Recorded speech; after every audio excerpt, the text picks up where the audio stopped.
Então, vamos lá, bom dia. A gente vai dar início a mais uma aula de cura da Fundamentos de Cirurgia e é continuidade hoje da aula que o professor Márcio deu para vocês ontem, é Cura das Feridas, parte 2. E qual é o objetivo dessa aula? Que no final da aula vocês entendam quais os principais tipos de cicatrização excessiva. Vocês lembraram semana passada dos tempos de cicatrização, né? Aquelas fases de cicatrização que é preciso para você preparar o seu doente, o que você espera fazer para ter uma boa cicatrização. E hoje a gente fala, né, dos excessos de cicatrização, né? Quais são as causas, qual é a clínica, né, e o que vai acontecer. A gente vai falar um pouquinho de tratamento local das feridas e também vai reconhecer os principais tipos de feridas agudas e feridas crônicas. Na verdade, mais o tratamento dessas feridas. Então, quando a gente fala em cura das feridas, clinicamente, o excesso de cura pode ser tão importante quanto a falha da cura das feridas, né? A gente fica preocupado de, o meu doente não está conseguindo ter uma boa cicatrização e com isso eu tenho uma ferida no final, né, de todo esse processo, um aspecto não estético, que demora para cicatrizar.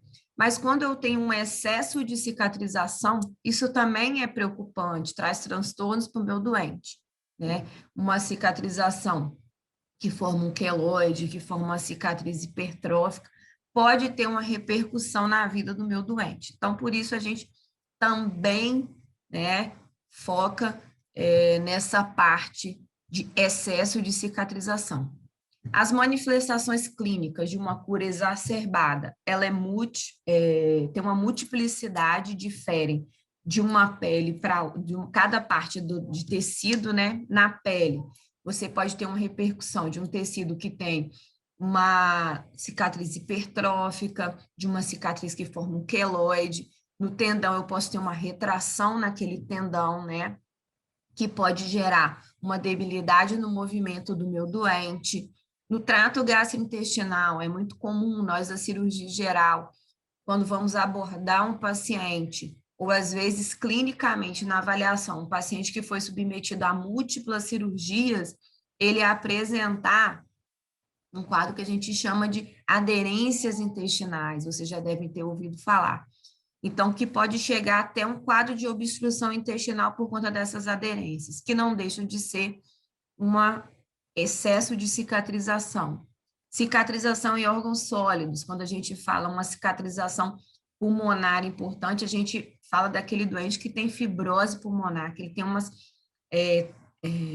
excesso de cicatrização no parênquima, que tem repercussão ventilatória do nosso doente. O paciente pode apresentar complicações do sistema respiratório por conta desse excesso de cicatrização no parênquima. Então, aqui nós temos exemplos de excesso de cicatrização da pele, né? Aqui nós estamos mostrando um paciente que foi vítima de queimadura nessa primeira figura, né? E ela tem a retração e cicatrizes hipertróficas em toda a extensão de onde ela foi feita a queimadura. Outro exemplo aqui, no braço e parte do antebraço do nosso doente. Você tem essa parte aumentada, elevada, né, que são as cicatrizes hipertróficas do doente. Essa parte mais esbranquiçada, com um pouco de retração. Isso tudo é consequência de um excesso de cicatrização na pele. Quando a gente fala lá de trato gastrointestinal, o meu doente tem uma agressão no esôfago.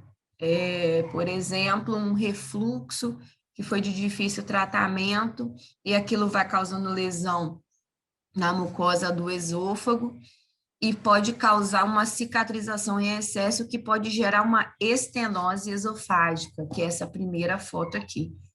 Tem uma diminuição nesse segmento do esôfago da luz esofagiana. Então, a gente tem uma estenose.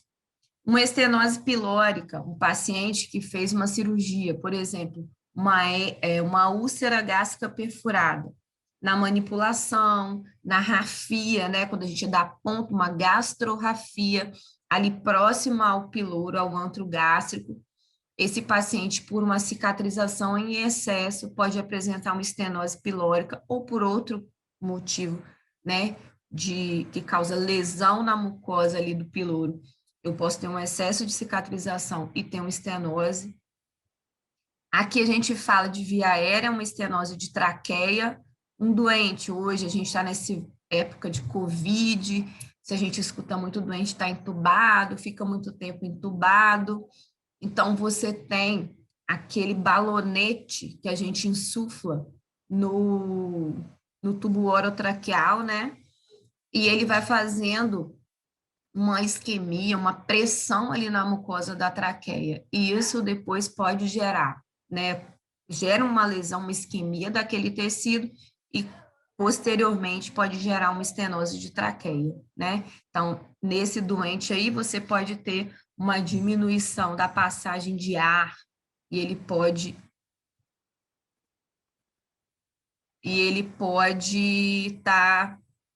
evoluir até com um quadro de insuficiência respiratória.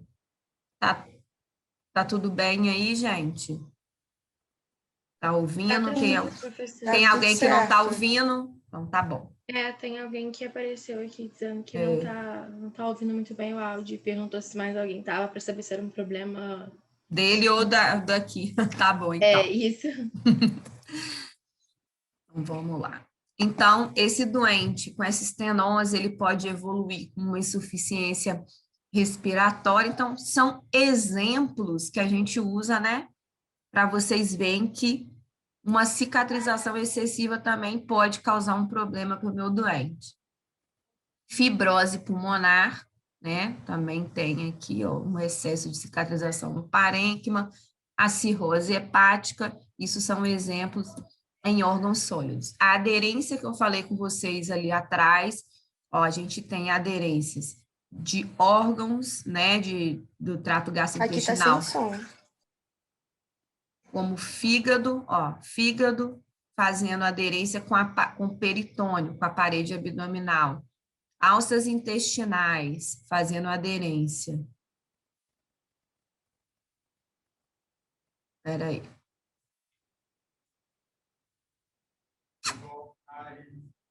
Aí, essas alças, essas aderências, elas podem fazer, né, ela pode fazer uma aderência uma com a outra. E isso dificulta o trânsito intestinal normal e o meu doente pode evoluir com um quadro de obstrução intestinal.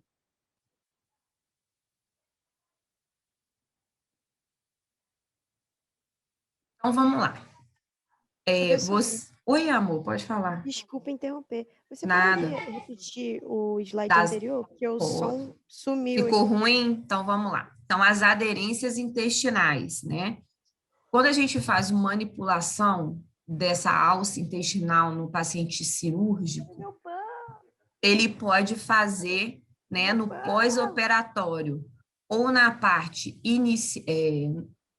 num pós-operatório imediato, precoce, ou num pós-operatório tardio, essas aderências.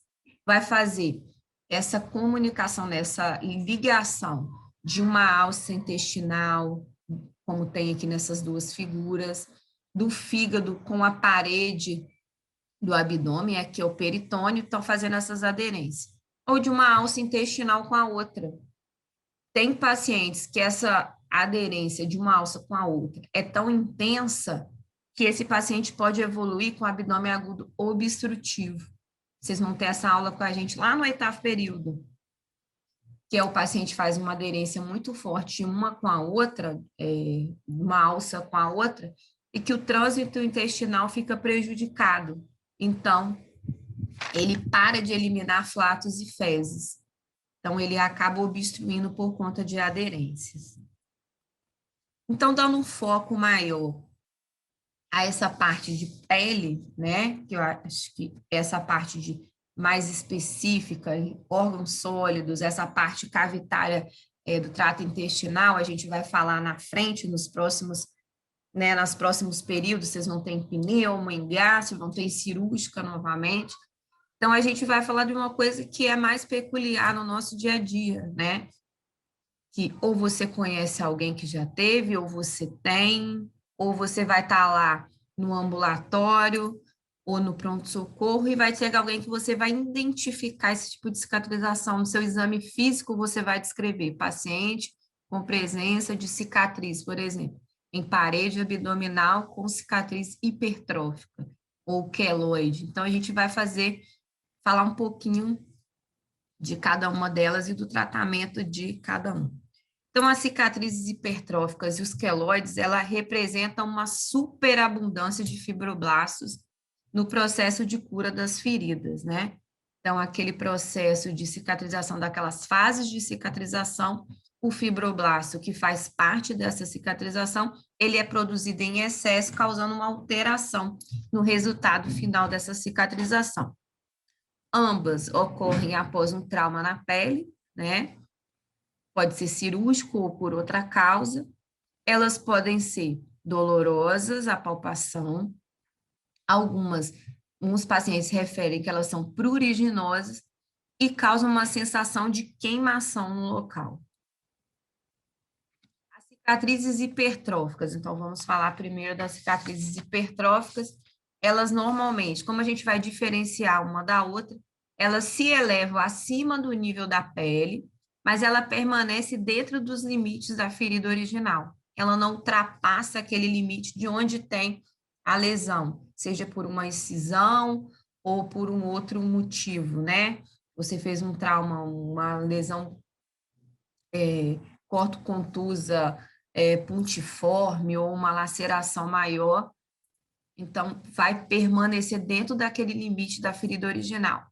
Normalmente se desenvolvem até 4 semanas após o trauma, e o risco normalmente o risco ela é de ocorrer, a cicatriz hipertrófica, ele está associado ao aumento do tempo de epitelização. Se essa epitelização ocorre com mais de 21 dias, esse paciente é mais propenso a fazer cicatrizes hipertróficas. E tem uma coisa que é importante na diferenciação das duas, é que as cicatrizes hipertróficas, elas independem da raça. Negro, branco, pardo, amarelo. Se o paciente tem essa predisposição a fazer, ele vai fazer. O que é diferente dos pacientes que têm queloide, dos pacientes que são de raça negra, que têm a pele mais morena, eles têm mais tendência a fazer a cicatriz queloide. Normalmente, as cicatrizes hipertróficas têm uma tendência maior de regredir com o tempo, elas podem diminuir com o tempo. Elas são mais comuns quando ocorre o cruzamento nas áreas de tensão e regiões de superfície flexora. Naquela nossa última aula, que a gente estava falando de tempos fundamentais, que uma amiga perguntou sobre acho que foi a mãe dela que fez uma cirurgia de mamoplastia e o local teve uma deiscência, abriu ali, que a gente estava falando de ponto, fio. Então, é uma região onde tem uma área de tensão, quando uma paciente faz a mamoplastia, você tem a parte inferior e a parte que desce superior. Quando você faz a junção dessas duas cicatrizes, a vertical com a horizontal, ali é uma área de tensão maior. Então, naquele local ali, o paciente pode fazer uma cicatriz hipertrófica, aquele que tem maior tendência a fazer, não são todos que fazem. Superfícies flexoras, cotovelo, joelho, então pode acontecer. No início, elas têm esse aspecto, como está na figura 1, ó, são mais eritematosas, são mais avermelhadas, elevadas, e com o tempo elas evoluem com cicatrizes mais esbranquiçadas, mais pálidas, e elas tornam-se normalmente mais planas, mais achatadas. O queloide, eles, diferente da hipertrófica, elas se elevam acima do nível da pele, porém, ela se estende além da margem da ferida original. Ela ultrapassa o limite daquela ferida que originou. Então, ela é mais extensa, tá? Ela tende a se desenvolver de 3 meses até anos depois da lesão inicial, então não necessariamente no início, naquela cicatrização inicial, você vai ter a presença do queloide, pode demorar um tempo maior, tá? E também não faz diferença se a ferida é grande ou feridas pequenas, esse queloide, ele pode tomar uma proporção bem grande, tá? Às vezes a lesão é pequena, mas você tem um queloide que iniciou, mas você tem um queloide grande. Então, ele não tem muito essa relação do tamanho da incisão com a extensão do queloide. Podemos ter uma incisão pequena com queloide extenso. Então, eles vão variar de tamanho de alguns milímetros até queloides enormes, né? Lesões grandes. Elas podem ter um aspecto pedunculado, né? Como se fosse uma associação, aquelas verrugas pedunculadas, né? Que tem uma base mais estreita e elas são móveis, né? Isso pode acontecer, mas elas podem ser planas, próximas à pele, sem serem pedunculadas. Quando a gente palpa, ela tem uma consistência fibroelástica, um pouco borrachuda, mas ela também pode ser dura. Então, tem variações, né, de aspecto de um queloide de uma pessoa para outra, né? E elas vão circundar aquele tecido, elas vão crescer naquele tecido que circunda a ferida. Elas raramente vão passar para o tecido celular subcutâneo, normalmente é tudo relacionado à superfície da pele. Professora, Oi, amor. você pode repetir, por favor, os aspectos do queloide diferentes? Ela pode ser pequena, pode ser também volumosa, né? Pode ter lesões maiores. Elas podem ser pedunculadas, né? Elas têm um aspecto. Essa aqui da orelha é um exemplo, pedunculada. Deixa eu descer aqui, ó. Que ela tem uma base mais fina e depois ela se torna mais larga. Ela pode ser achatada, ou igual aqui no ombro que a gente tem, mais plana, mais espalhada, e para vocês verem. Ela pode se espalhar no tecido adjacente onde tem a lesão. Olha para vocês verem o aspecto da lesão, tá? Mas elas não vão para o tecido celular subcutâneo. Normalmente elas ficam só ali superficial à pele, elas não são profundas, tá? Deu para entender? A consistência, faltou, a consistência dela. Elas podem ser algumas fibroelásticas, mais emborrachadas, assim, borrachudas, uma forma de expressar, mas elas podem ser duras, tá? Se você pegar nesse queloide da orelha, você consegue sentir um tecido mais maleável. Quando você vai para esse queloide que tem no ombro da doente aí do lado, ele tem uma consistência mais dura. Deu para entender? Deu sim, obrigada. Tá bom. Professora, Oi, amor. por que no caso tem algum motivo especial ou algo assim que você falou que as pessoas da raça negra têm mais tendência a ter o queloide? É genético. Até no próximo tópico fala que é uma dominância autossômica. É genético de a reprodução das células, esses fibroblastos que são mais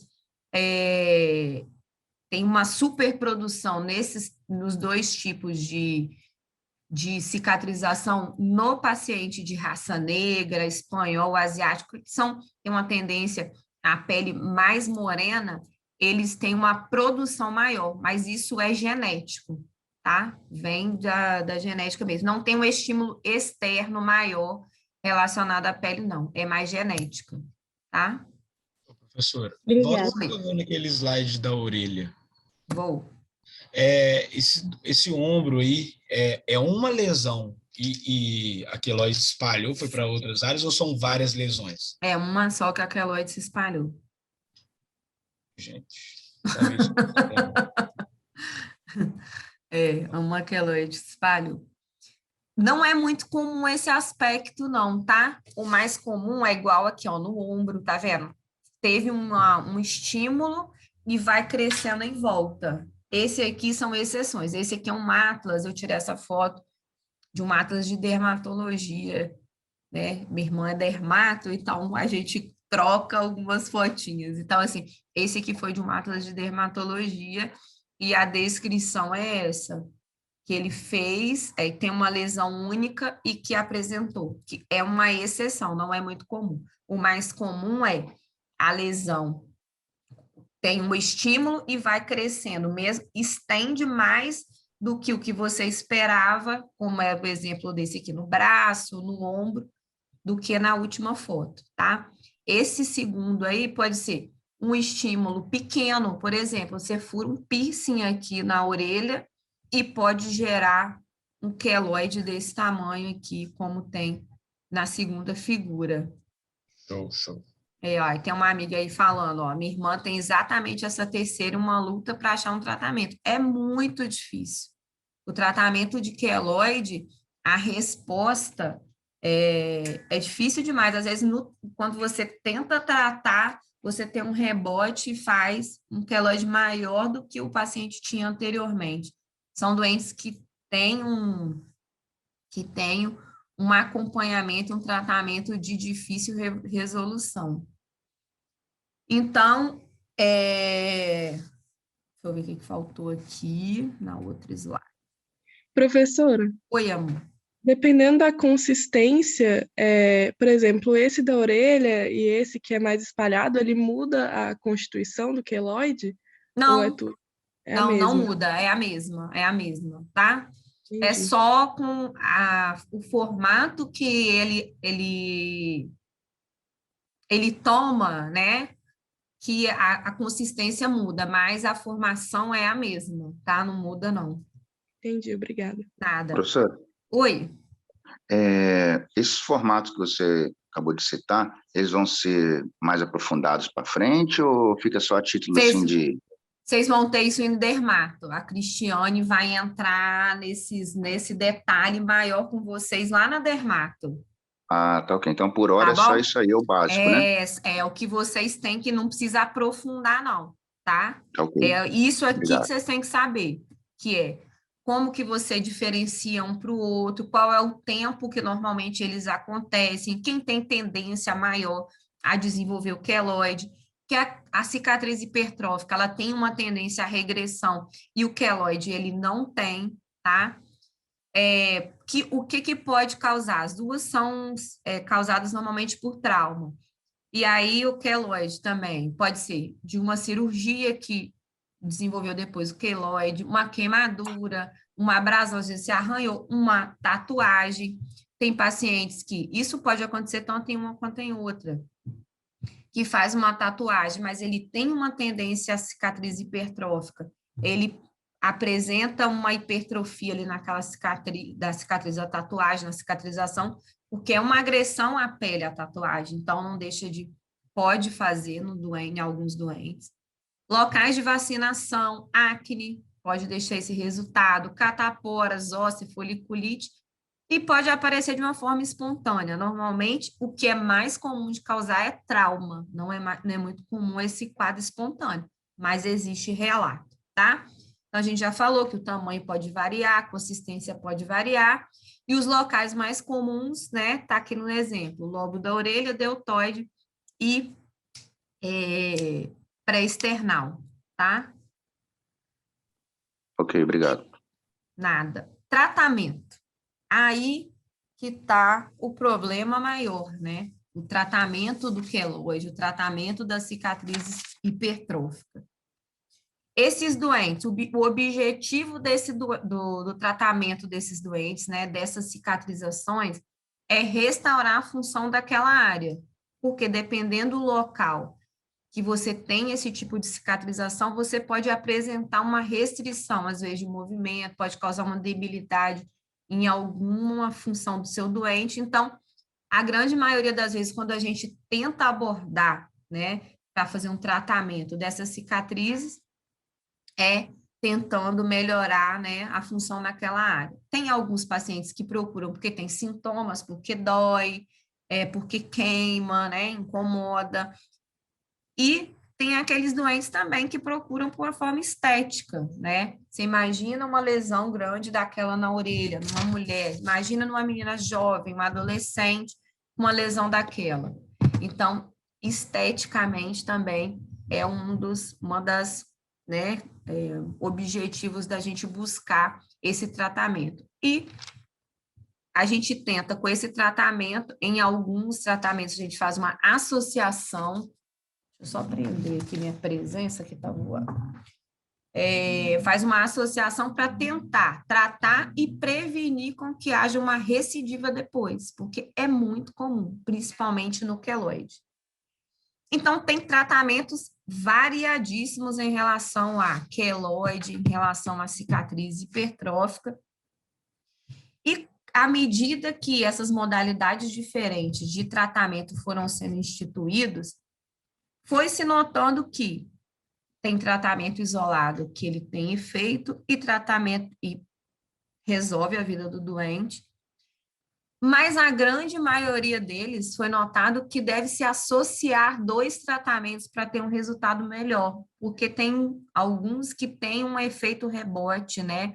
Que você faz e você tem o retorno da cicatriz hipertrófica ou do queloide, mesmo fazendo, observando, né? Preparando o seu doente, fazendo todas as técnicas corretas em busca de uma boa cicatrização, por conta de ser uma parte, normalmente, falando de queloide, que faz parte da genética do seu doente, então ele tem uma chance enorme de recidiva.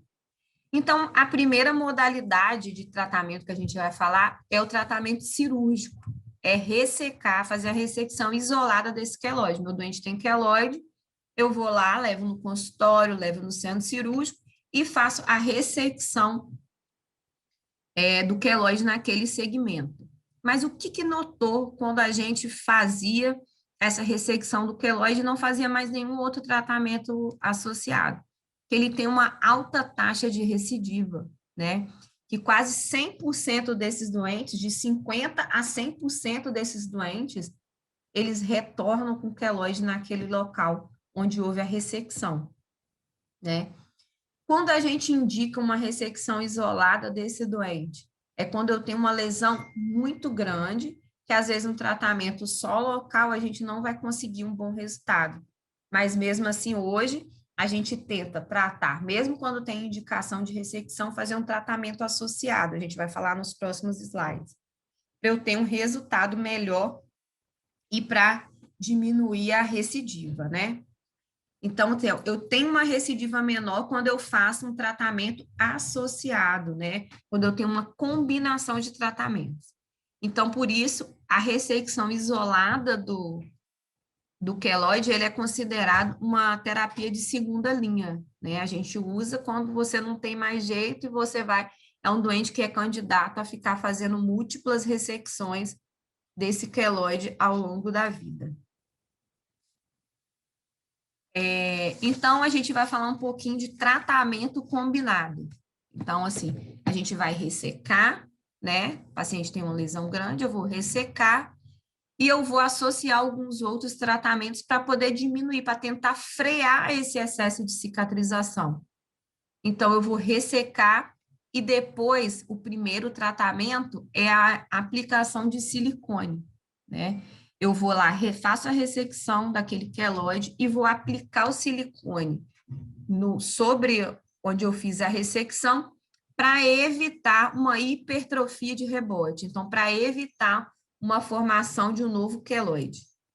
Qual que é o mecanismo que é de ação ali? A gente não compreende 100%, tá? A gente não... É um mecanismo de ação desconhecido, mas o que acredita que esse silicone faça naquela ferida ali e que surta efeito, que diminui, né, que haja uma diminuição dessa hipertrofia de rebote? Aumenta a hidratação da pele naquele local onde foi feita a ressecção. Consequentemente, quando eu hidrato essa pele, eu vou ter uma diminuição na atividade capilar, e aí eu vou ter menos inflamação, vou ter menos hiperemia, e eu vou ter um depósito de colágeno menor, e isso pode estar associado a um bom resultado do meu doente, né? Um bom resultado da cicatrização do meu doente. Então, eu hidrato, eu diminuo, né, de uma forma assim, mais fácil para vocês entenderem, o trauma que eu vou estar ali, eu vou estar tentando amenizar as consequências do trauma que eu causei naquele tecido, e com isso eu causo menos deposição de colágeno, menos estímulo, então eu vou ter um melhor resultado da minha cicatrização. Ele é um tratamento relativamente indolor, esse silicone. Eu vou aplicar ele durante 24 horas por dia, durante cerca de 3 meses, para eu ter um bom resultado. Que é o período que continua tendo, né, toda essa fase de cicatrização naquele tecido. Então, é um tratamento extenso, né? Você vai ficar 3 meses tratando depois de que você realiza a ressecção para você ter um bom resultado. Aqui na foto, ó, foi feita a ressecção, foram retirados do queloide, foram retirados os pontos, eu não sei se fica muito claro para vocês aí, ó. Tem aqui uma película transparente, que é o silicone, ele é mantido, ó, aqui embaixo, já apresenta, ainda mantém o silicone, está clareando, e o resultado final é uma lesão normalmente imperceptível. Uma coisa importante, nós médicos, hoje a gente vive num mundo tecnológico, um mundo onde as pessoas têm muita informação, e também a gente é hoje alvo de muito processo, né? Aqui na aula, essa foto maravilhosa, o resultado é ótimo, mas às vezes o seu doente não vai ter essa resposta. Ele vai voltar lá, 3 meses depois, vai falar, doutora, fiz tudo que você mandou, doutor, fiz tudo que você mandou, e olha aqui, ó, minha cicatriz voltou a fazer queloide do mesmo jeito. Então, uma coisa que a gente tem que tomar cuidado é orientar o seu doente de que você está fazendo a tentativa de um tratamento que ele pode ser eficaz ou não, porque são criadas expectativas ali, e o seu doente acredita que vai fazer aquele procedimento, ele ficou 3 meses se dedicando a cuidar, trocar, fazer o curativo ali com silicone, tem outros na frente, a gente vai ver queloide, vai fazer injeção ali no local, e às vezes o resultado não vai ser satisfatório. Então, esse doente que vai fazer um tratamento, seja você cirurgião geral, que mora num lugar que você faz esse tipo de tratamento, né? Às vezes é um lugar menor, você tem menos disponibilidade de cirurgião plástico, então às vezes a gente faz. É igual a gente acontece aqui em Vassouras, é um local pequeno, não tem o cirurgião plástico para todos os procedimentos, então tem uma restrição, então às vezes a gente acaba tratando pacientes como esse. Então você tem que orientar muito seu doente. Vai na dermatologista, o dermatologista também faz esse tratamento e pode acontecer a mesma coisa. Então, a gente começa a falar com vocês aqui desde agora do 4º período, para quando vocês chegarem lá no 12º, isso está embutido, né? A relação médico-paciente, conversar e explicar que às vezes o resultado que o doente espera pode não acontecer independente. Eu fiz uma boa técnica, minha cirurgia foi perfeita, ele fez a parte dele, mas às vezes o resultado não é o satisfatório. Isso acontece muito nesses doentes que têm queloide, tá? E o que a gente hoje... Oi, amor. Desculpa interromper. Eu não sei Nada, se eu pode interromper. Eu não sei se eu estou confundindo, mas esse tratamento com silicone é um pouco caro, né? Essa fita. Tratamento um pouco caro, também tem isso. Às vezes o doente não tem a disponibilidade financeira para poder fazer o tratamento, né? Então, assim, todas essas coisas têm que ser levadas em consideração na hora da gente indicar o tratamento. Tem doente que chega lá no consultório, vocês vão ter oportunidade de fazer ambulatório de cirurgia geral com a gente, e vai chegar lá doente com queloide, que às vezes ele tem uma lesão extensa, e vocês viram lá naquele primeiro slide, quando a gente começa a falar de tratamento, que ressecção cirúrgica sozinha não resolve a vida desse doente. Vai voltar. Então, você vai expor isso para o seu doente. E aí você vai colocar suas opções de tratamento. Hoje, aqui já está no slide, a primeira escolha é fazer corticoide. Você faz o tratamento, né? E faz o corticoide. E às vezes tem um bom resultado. Então, mas às vezes tem doente que vai chegar lá também e você não vai conseguir fazer, porque ele vai falar assim, não posso comprar esse corticoide. Então, às vezes é melhor você deixar aquele queloide lá quietinho, às vezes não é uma incisão, uma lesão tão extensa, né? E tá ali, já parou o seu crescimento, do que você mexer nesse doente, né? Começar, né? Ressecar, fazer um estímulo novo e ele fazer uma lesão maior posterior.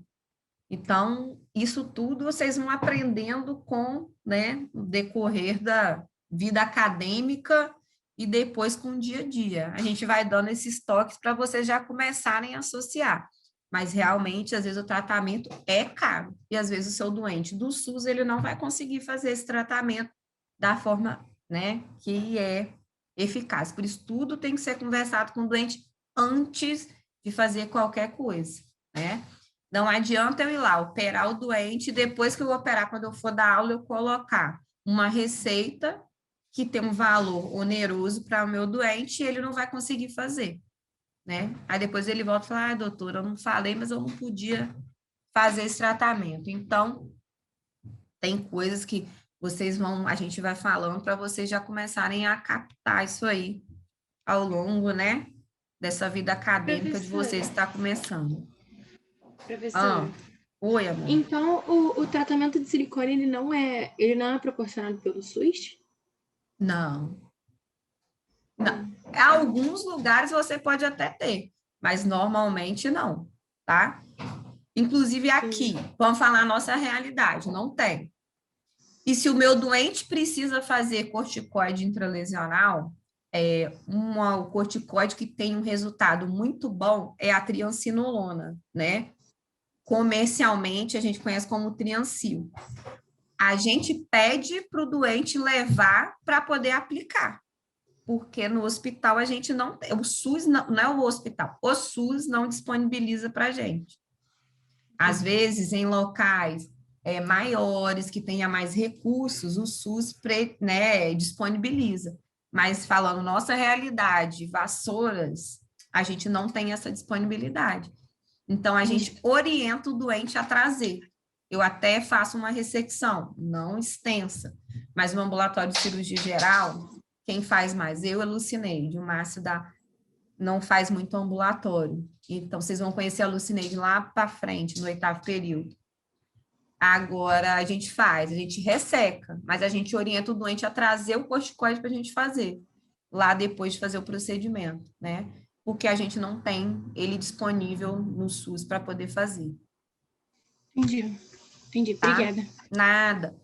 Então, da mesma forma que os outros tratamentos, né, você pode fazer o corticoide de uma forma isolada, né? Mas se você fizer a associação, ele tem um resultado melhor. Por exemplo, eu resseco o queloide e depois eu injeto o corticoide. Então, eu tenho um resultado melhor quando eu faço associação, mas alguns doentes respondem bem ao queloide. O queloide responde bem ao uso do corticoide intralesional. Você faz e ele tem uma regressão. Aqui já eu escrevi para vocês, na segunda linha, ele é a segunda linha para cicatrizes hipertróficas. Não é a primeira escolha, mas ele também tem um bom resultado para cicatrizes hipertróficas. Muito bom resultado. Hoje já está quase como tratamento de primeira linha. No corticoide, às vezes isolado, na cicatriz hipertrófica, o corticoide isolado, às vezes, tem um resultado bem importante, tá? Uma regressão daquela lesão de quase 100%. A taxa é variável de resposta, né? Também tem chance de recidiva fazendo o corticoide, né? O mecanismo de ação desse corticoide, ele vai agir diminuindo essa proliferação de fibroblastos, né? Então, vai diminuir os fibroblastos que vão ter naquela lesão, vai diminuir a síntese de colágeno e glicosaminoglicanos. Então, esse processo inflamatório vai diminuir consequentemente e os níveis de TGF-beta diminuem. Essa diminuição global de fibroblastos, colágeno, glicosaminoglicanos, o processo inflamatório controlado, isso vai gerar, né, uma diminuição da cicatrização, então provavelmente esse doente tem uma diminuição das probabilidades de ele desenvolver queloide, tá? Então, diminui a chance, não garante 100%. Quando a gente faz esse corticoide intralesional, as lesões normalmente, elas vão amolecer, elas vão se tornar mais planas, e os pacientes que referem que têm sintomas de queimação e de dor no local, eles referem que eles têm uma diminuição desses sintomas. Porém, essa lesão ela não vai desaparecer. Normalmente, quando você tem um resultado melhor, é quando você resseca e depois faz o corticoide. Você tirou a lesão e fez o corticoide depois, tá? Quando você já vai, eu tenho um queloide pequenininho ali, porque eu furei a minha orelha, né? E fez um queloide. Aí eu vou lá e faço o corticoide. Ela vai se manter lá, mas ela vai ficar menorzinha, tá? Então, é isso que quer dizer essa última linha aí do nosso slide. Professora, Oi, amor. Oi. tem algum grupo que não possa fazer esse tipo de tratamento? Algum grupo de risco? Não, porque a quantidade que você faz de corticoide não é grande. Então, não tem problema não, tá? E você faz normalmente uma injeção, aí tá aqui a próxima slide, né? Uma injeção a cada 2 a 3 semanas. Você pode fazer um tratamento máximo de fazendo uma semanal por 21 dias.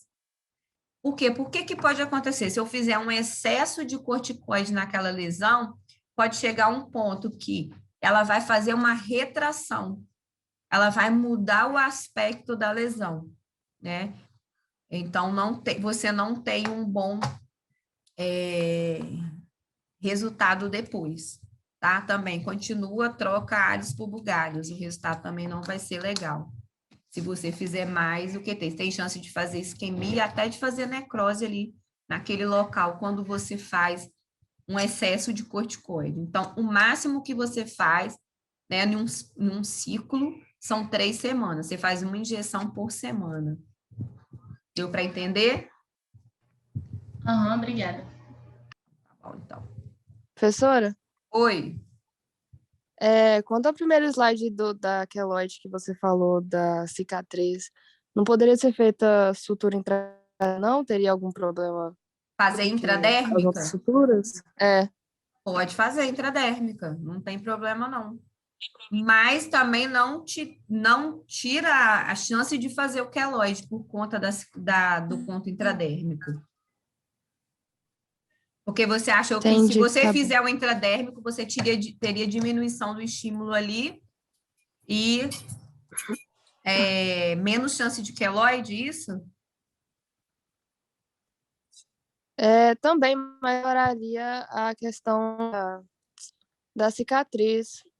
Mas vamos pensar, lembra que a gente falou, tenho certeza que a gente quando falou lá de diérese, hemostasia e síntese, vocês lembram que o ponto, ele só vai servir para poder aproximar os bordos e dar início à cicatrização, que não é o ponto em si, não é? E essa fase de cicatrização que começa lá no início, quando você dá o ponto, e vai durar até 3 meses, quando você termina essa cicatrização, o seu ponto, que foi um estímulozinho inicial, ele acabou. O processo continua ali, né? Então, assim, o ponto, o tipo de ponto te ajudaria, porque você tem, tipo assim, você vai passar ali no intradérmico e você tem menos local de, como é que a gente vai falar? De lesão de tecido, fora, né, por uma parte mais estética em cima da pele, mas o estímulo da cicatrização foi feito, independente do tipo de ponto que fez. E se esse paciente tem um estímulo para fazer essa cicatrização em excesso, independente desse ponto que ele faz, já foi ativado. Então a queloide pode fazer de qualquer forma, né? Pode fazer de qualquer forma. O tipo de sutura. Não, tá. Depende do tipo de sutura, tá? Um exemplo, Tá bom, furei a minha orelha. Não tem aquele doente que faz aquele queloide na parte posterior do lobo da orelha? Você já viu alguma foto? Alguém? Então, você não tem o ponto, você teve o estímulo do trauma, quando passou quando furou. E ele fez o queloide. Então, para você ver que não é o ponto que estimula, o tipo de ponto que vai dar, né, o start do queloide, né? É o trauma que causou. Deu para entender? Entendi. Ficou confuso? Deu Não, para entender? entendi. Então, tá Obrigada. bom, então. Nada. Professora, Oi. então o corticoide utilizado é a triancinolona, o mais utilizado? O mais utilizado hoje é a triancinolona, tá? Que você tem um resultado melhor. Ah, um outro que eu posso usar, beta-30, ele pode ser usado. Você faz a cada 30 dias uma aplicação. Mas o resultado não é tão eficiente quanto a triancinolona. Aí a triancinolona você faz uma injeção por semana e faz no primeiro ciclo, né, um máximo de 3 semanas, tá? Então, Tá bom, porque obrigado. se você fizer a mais, pode causar atrofia, pode ficar aquela região hipopigmentada, pode fazer telangiectasia, pode necrosar e ulcerar. Então, você tem uma complicação se você também fizer o excesso de corticoide, tá? E o resultado dele é melhor, de nada, é melhor quando você faz a ressecção e faz o corticoide, né? Sempre o tratamento combinado, você tem um resultado melhor. Um outro tipo de tratamento é tratar essas lesões com radiação. O mecanismo de ação dele, ele vai atuar destruindo os fibroblastos, né? Que vão estar em excesso. Então, você vai fazer essa destruição, mas o que acontece? Mesma coisa, tratamento isolado. Seu resultado vai variar muito. Ele ainda não é um tratamento que é confiável, né? Ele tem uma recidiva de aproximadamente quase 100% desses doentes.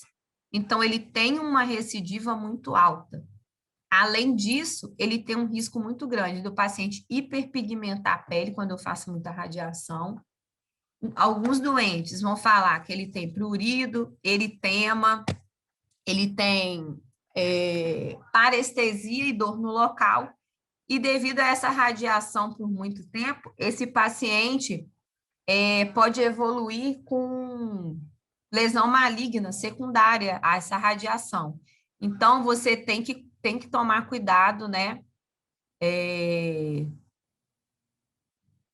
Tem que tomar cuidado quando você indica essa radiação. E como os outros tratamentos, ele tem um resultado melhor, um pouco melhor, quando você associa a cirurgia. Você faz a ressecção e depois você faz a radiação.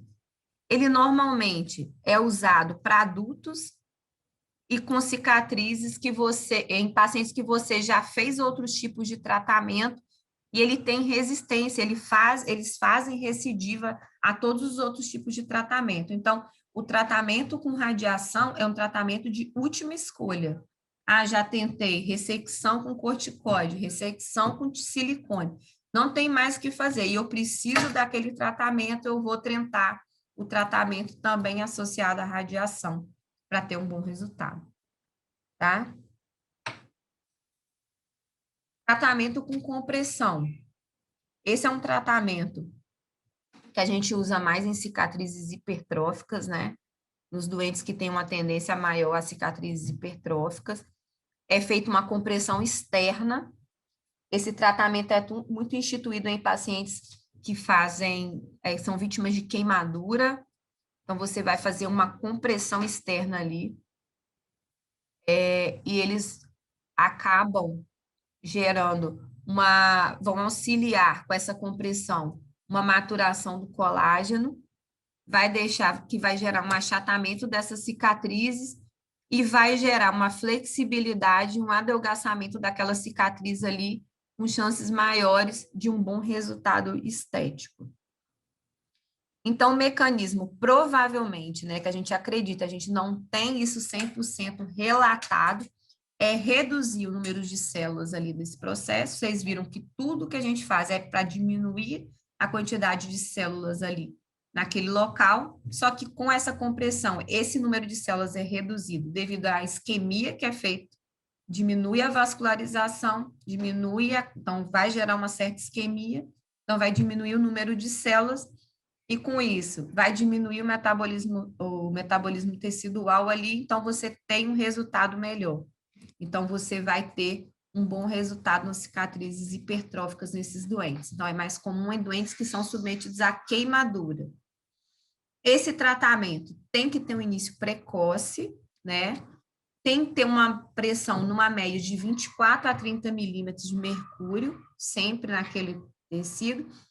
E como que é conseguida essa pressão, essa compressão externa? O paciente vai usar roupas compressivas. Essa roupa compressiva deve ser usada 24 horas. É lógico, o doente vai tirar para tomar banho, mas tomou banho, botou de novo. E é um tratamento extremamente longo. Esse tratamento pode durar até um ano, né? Alguns casos até mais do que isso, para você ter um bom resultado. E aí a gente sai daquelas lesões de pele, né? Sai dessas lesões de queloide, sai de cicatrizes hipertróficas, vai falar um pouquinho das cicatrizes peritoneais, que são as aderências, né? Que eu já mostrei para vocês as fotos anteriormente, ó, naqueles primeiros slides.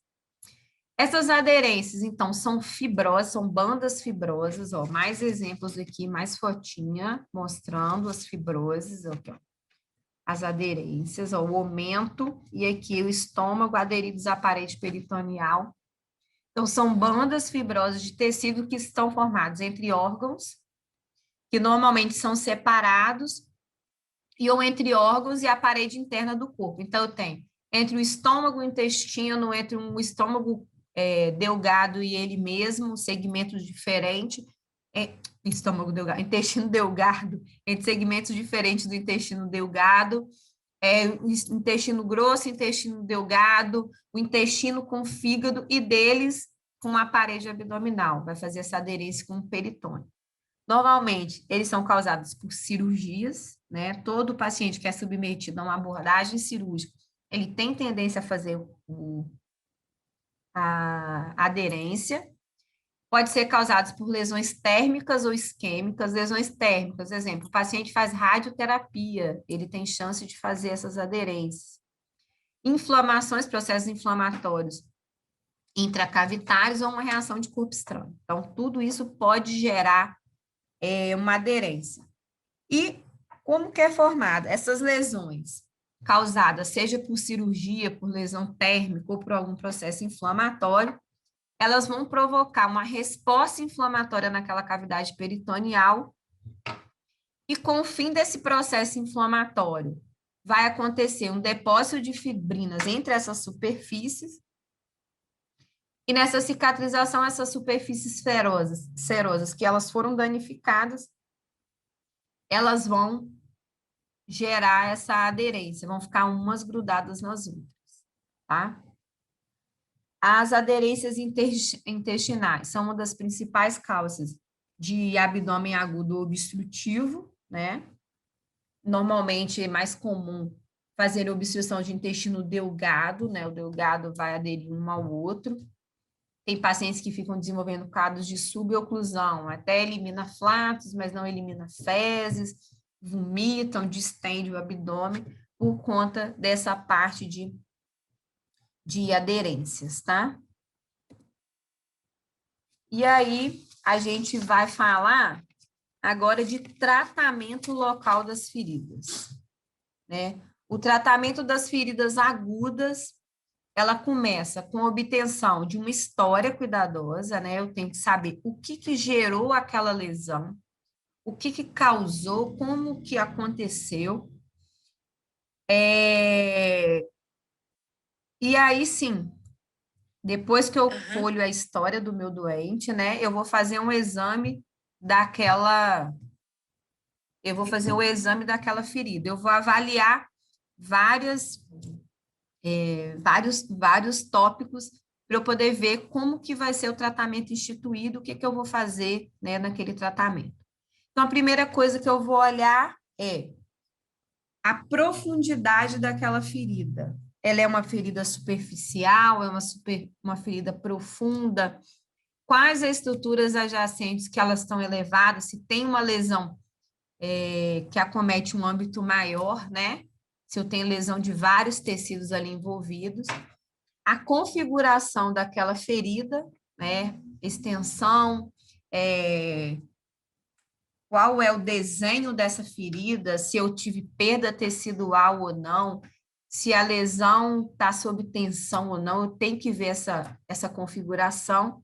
E eu tenho que avaliar se o meu tecido é viável ou não. Se eu tenho necrose, se eu tenho isquemia, se eu tenho presença de corpo estranho naquela ferida. Por exemplo, o meu doente é um vítima de uma queda de moto e ele não estava vestido da forma correta. Então, ele tem aquelas lesões cortocontusas, onde eu tenho asfalto aderido ao tecido e eu não consigo fazer a limpeza daquele local, eu não consigo liberar aquele tecido. Então, é um tecido que tem um corpo estranho e ele é inviável, eu não consigo tirar aquele corpo estranho. Então, é um tecido não viável. Então, o que eu tenho que fazer quando eu tenho um tecido não viável na minha cirurgia? Já chegou ali com segmento isquêmico, segmento necrosado, né? Porque às vezes não é fez uma necrose num período aí, não é tão agudo assim, né? Quando a gente fala de necrose. Mas pode chegar lá uma ferida para vocês abordarem que tem área de necrose. Então, o que eu vou fazer? Aquele tecido é viável ou não? Como eu vou manusear? Depois que eu vou fazer esse exame visualmente, tem algumas lesões que eu preciso fazer a lavagem para eu poder observar melhor. Porque às vezes o doente chega lá, a mesma forma que esse doente aí, caiu de moto, tem asfalto. Às vezes o doente caiu num local onde tem sujeira, então eu tenho que limpar melhor para poder explorar aquela ferida. Às vezes o doente está em casa, tem uma ferida aberta, né? Fez uma lesão, por exemplo, cortocontusa. Não sei se é da região de vocês, mas às vezes acontece aqui com a gente.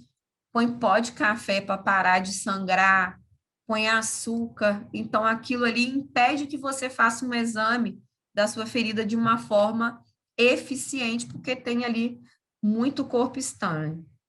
Então, eu vou ali começar, né, preparar, então, para eu poder fazer de uma forma mais eficiente, né, para eu fechar de uma forma completa o meu exame físico. Eu faço primeiro uma visualização, uma palpação, mas para eu ter uma noção, quando eu tenho presença de corpo estranho, quando eu tenho sujeira naquele local, eu preciso fazer a lavagem daquela ferida, então, para eu completar o meu exame físico.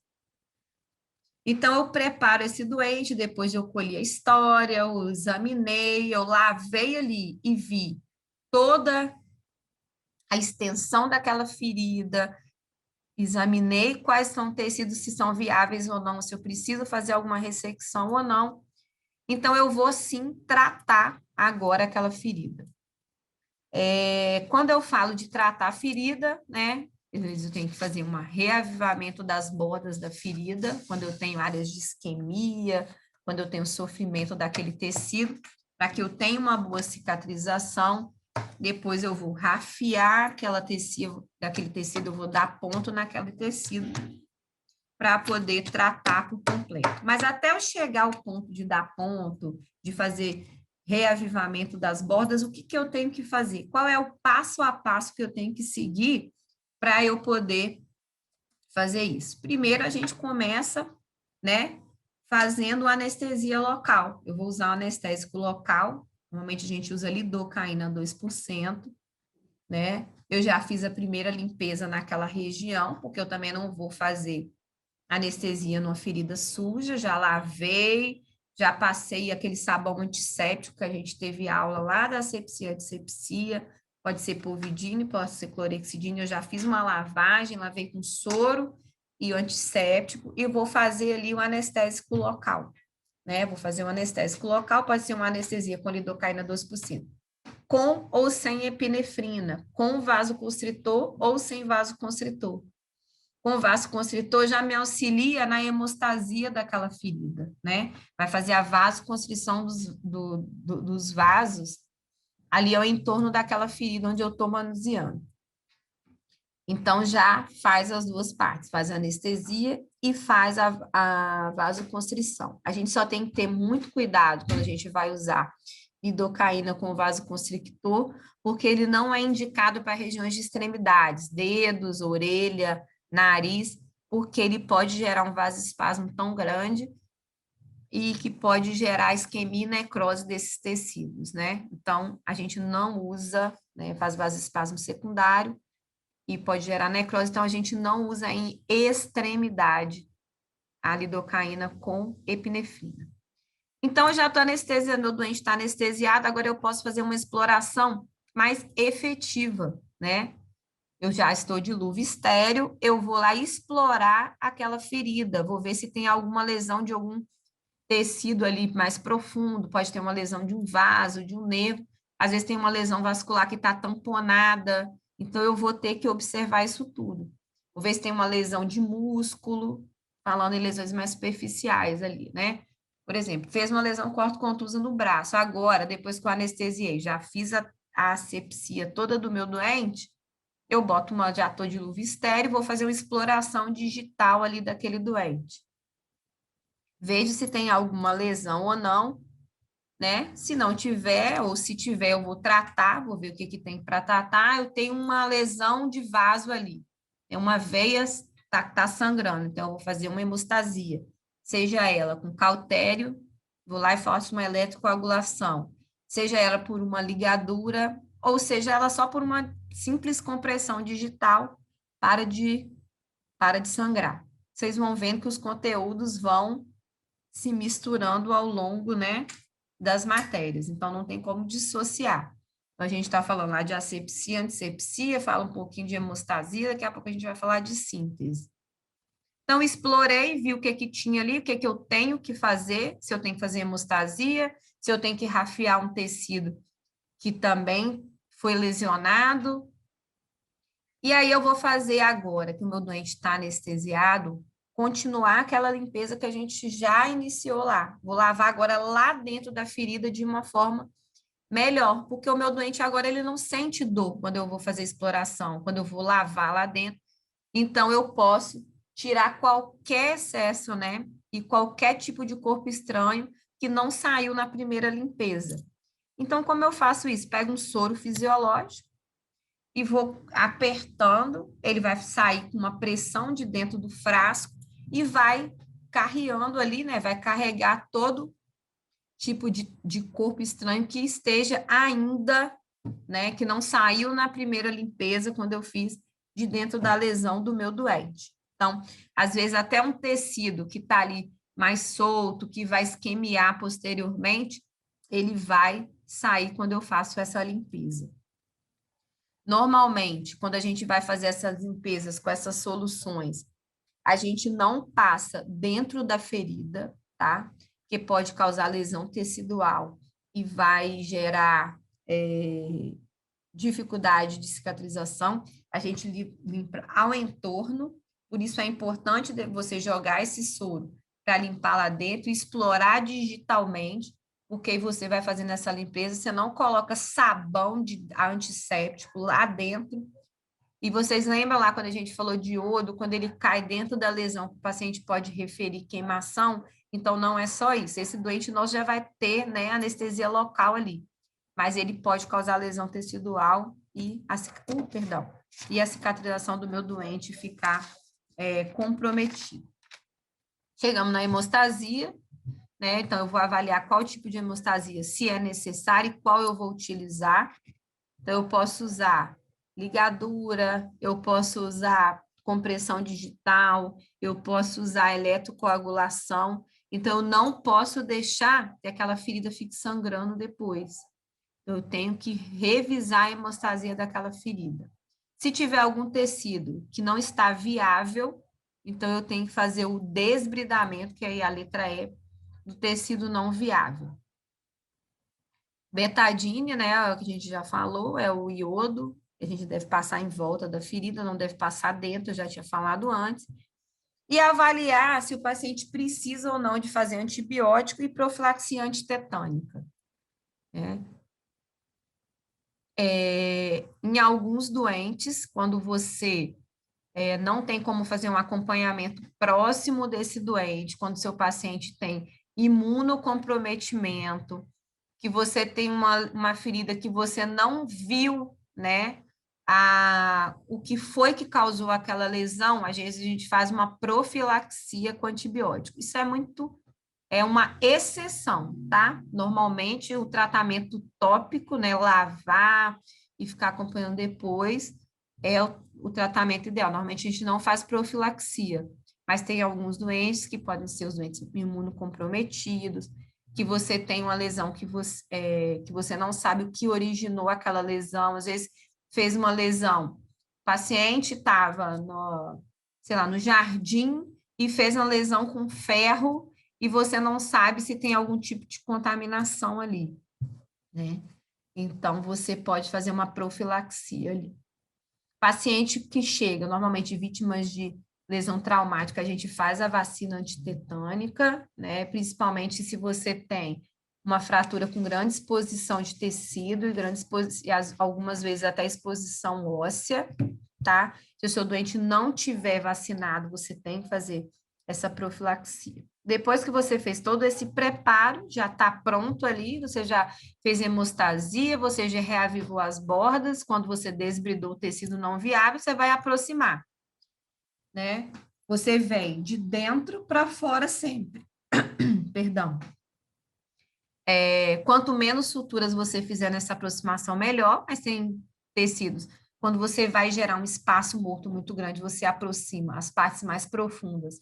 Até chegar na parte superficial, às vezes a gente tem que aproximar um tecido celular subcutâneo de algumas lesões para não gerar muito espaço morto e ali gerar a formação de seroma. Até você chegar nas camadas mais superficiais. Chegando na camada superficial, você vai avaliar qual que é o tipo de ponto que é indicado naquele segmento onde você está suturando, se é na face, qual ponto que você vai fazer no braço, no cotovelo, no abdômen. Então, a gente já viu vários tipos de ponto. O ponto simples, o ponto intradérmico, o donate. Então, eu vou avaliar qual é o tipo de ponto que eu vou dar e qual o material que eu vou usar. Qual é o fio? Um fio inabsorvível para usar na pele, normalmente é o nylon que eu vou usar. Qual é o calibre daquele fio? Se for na face, eu uso um fio mais fino. Se for numa área de flexão e extensão, eu uso um fio com calibre mais grosso, porque a área de tensão maior, né? Eu posso usar grampo, eu posso usar cola. Então, isso vai ser avaliado, né, de acordo com o local onde você vai estar fazendo, se teve, né, a lesão, se tem sinais de infecção ou não, se você tem chance daquele segmento infectar. Então, é melhor você fazer um ponto separado, porque se você tiver a infecção da ferida, você tem como drenar. E no fim de tudo, depois que você já fez pronto, já tratou seu doente, depois você tem que acompanhar esse doente, para saber se ele vai evoluir com infecção da ferida, se é necessário drenagem. E se não teve infecção e não precisou nenhum tratamento tópico para a infecção da ferida, esse doente vai ter que retornar para você para retirar os pontos. Aqui a gente tem uma grande vantagem, que a gente tem um acompanhamento ambulatorial desses doentes. O serviço de cirurgia aqui tem um ambulatório. Então, a gente trata esses doentes, seja na UPA, seja na emergência, a gente tem como fazer esse acompanhamento posteriormente, e isso vai permitir que a gente faça essa avaliação aí de acompanhamento. Meu doente fez uma infecção, eu preciso drenar, meu doente evoluiu de uma forma satisfatória, já está no período onde eu posso tirar o ponto ou não, então eu faço esse acompanhamento ambulatorial. Tá indo bem, gente? Aí, vocês estão quietinhos agora, tá dando para entender? Fala, professora. Fala. No caso, como que é necessário, tipo, que seja um cirurgião para fazer essas abordagens da ferida? Tipo, sempre vai ser necessário chamar um cirurgião? Não. Ou pode ser o plantonista? Pode ser o plantonista. Aqui a gente já tem um hábito, né? Já se criou uma rotina de que hoje o cirurgião, vocês veem, tem a UPA, né? Na verdade, a emergência clínica e pediátrica do UV, lá embaixo, seria a UPA, e o cirurgião, a gente fica lá em cima no UV. A gente não faz mais esse primeiro atendimento, a não ser que seja trauma. O trauma vai direto para lá. Mas, às vezes, esse doente chega com a ferida lá, cortou com a faca, ou cortou com vidro, qualquer coisa. Chega com essa lesão lá na UPA. Quem faz esse atendimento é o clínico e o pediatra, quando é criança. Então, todas essas sequência de atendimento aí, o clínico pode fazer, tá? É claro, a lesão é muito extensa, eu acho que tem lesão mais profunda, com ferimentos muito extensos. Às vezes, eu tentei fazer uma hemostasia e não foi satisfatória, não estou conseguindo fazer parar o sangramento. Às vezes, o clínico precisa do auxílio do cirurgião, mas não necessariamente só o cirurgião pode fazer essa abordagem, o clínico pode fazer. Hoje a gente faz pouquíssimas suturas no pronto-socorro. Hoje, se vocês falarem assim, professora, eu quero ir acompanhar você para aprender a fazer sutura. Você só vai fazer isso comigo lá no centro cirúrgico, a grande maioria das vezes. Porque é o clínico que faz isso lá na UPA. Então, por isso que é uma formação. A gente fala isso tudo para vocês já desde agora, porque vocês, como generalistas, têm que, né? Algum momento da vida eu vou trabalhar no pronto-socorro. Às vezes pode chegar lá e você que vai resolver esse doente aí que chega com essa ferida aguda lá no pronto-socorro. Tá bom? Tá bem, obrigada. Nada. E aí o antibiótico que eu tinha falado lá é uma outra coisa que o cirurgião às vezes bate de frente com o clínico, né? Às vezes chega lá com uma ferida, tem uma ferida e eu acho que tem que fazer antibiótico, né? Logo de cara. Precisa, não precisa? Não, normalmente a gente tem critérios para fazer antibiótico nesses doentes. Então, quando que eu vou fazer antibiótico no meu doente? Normalmente quando ele tem sinal de infecção ali naquela ferida. E o que que eu considero como sinal de infecção na ferida? Eritema, hiperemia, celulite no local, edema, dor e corrimento de pus, saída de secreção purulenta. Esse é um doente que eu vou fazer antibiótico, né? Isso se o meu doente uma exceção é um doente que fez cirurgia. Às vezes eu vou lá, abro a ferida operatória do meu doente, faço uma drenagem, coloco só calor local, esse doente não precisa de fazer antibiótico. Então, cada caso tem que ser analisado, né, com suas peculiaridades. Não é todo mundo que chegar lá com qualquer ferida que você vai fazer antibiótico. Então, você tem que ter sinal de infecção naquela ferida ali para poder fazer o antibiótico. E qual antibiótico passar, você vai ver de acordo com a indicação do local e de cada doente para poder você fazer essa escolha. E aí a gente vai falar um pouquinho de curativo, que quando a gente fala de ferida, a gente tem que falar de curativo. Como que é feito, por que que a gente faz esses curativos, qual é a finalidade, né, de fazermos os curativos. Então, o curativo tem uma finalidade principal, de promover um ambiente ideal para a realização dessa cura da ferida. Ele vai cobrir a ferida e vai imitar o papel de a barreira que o epitélio faz, né? Essa barreira para evitar a infecção, para evitar danos adicionais àquele tecido que já sofreu uma agressão e para que você tenha um bom, né, resultado no final, né, dessa cicatrização. A oclusão dessa ferida com o curativo, além de fazer essa barreira epitelial ali, ela vai também ajudar quando a gente fala de hemostasia. Por quê? Quando a gente faz um curativo, normalmente a gente faz compressão ali. Vocês já ouviram falar de curativo compressivo.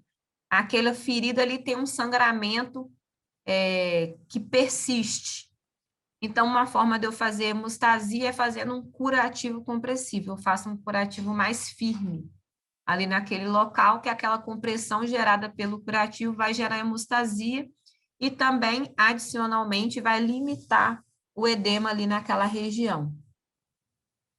O curativo, como mais vantagens, ele aumenta o nível de hidratação na pele ali naquele local. Então, a gente viu lá, quando a gente falou de silicone, que quando a gente hidrata, a gente melhora aquele processo, diminui o processo inflamatório e tem uma cicatrização melhor. Então ele vai controlar, o curativo vai controlar os níveis de hidratação, de tensão de oxigênio dentro da ferida, então melhora a cicatrização. Ele permite uma transferência de gás e vapor d'água da superfície da ferida para a atmosfera, não deixa aquele curativo abafado, a gente vai ver cada tipo de curativo nos próximos slides, e ajuda na síntese de colágeno e migração de células das células epiteliais ali para aquela região.